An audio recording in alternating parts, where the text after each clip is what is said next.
लोक कला केंद्र के प्रस्तुति।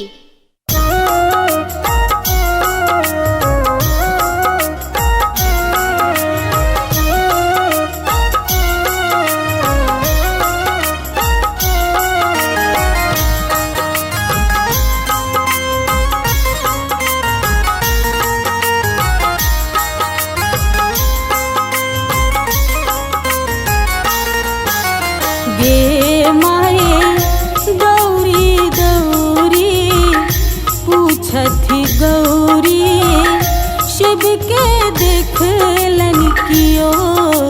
गे माए दौरी दौरी पूछथी गौरी शिव के देखलन कियो।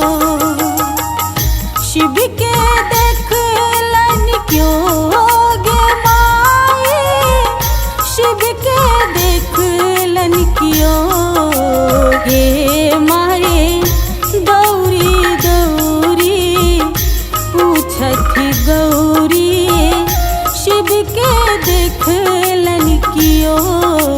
गे माए दौरी दौरी पूछथी गौरी शिव के देखलन कियो।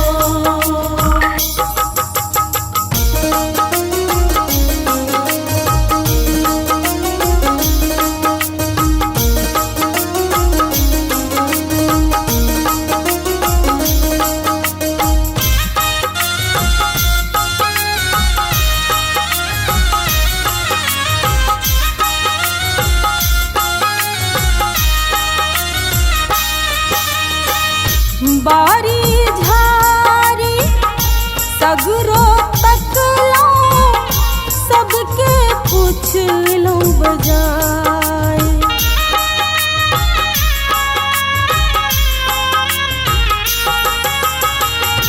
बारी झारी सगरो तकलो सबके पूछलो बजाय। गे माए कनिक भांग ले देरी भेलनी ता गेलथियो तमसाई। गे माए दौरी दौरी पूछथिन गौरी शिव के देखल क्यों। गे माए दौरी दौरी पूछथी गौरी शिव के देखलन क्यों।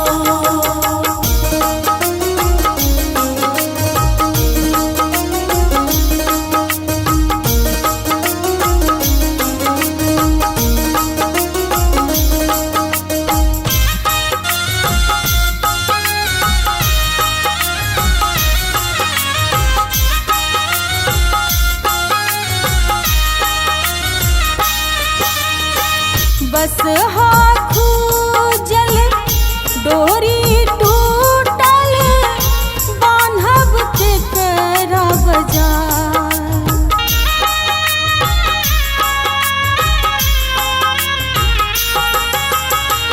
बस हाखू जल डोरी टूटल बान्हब तेकरा बजाय।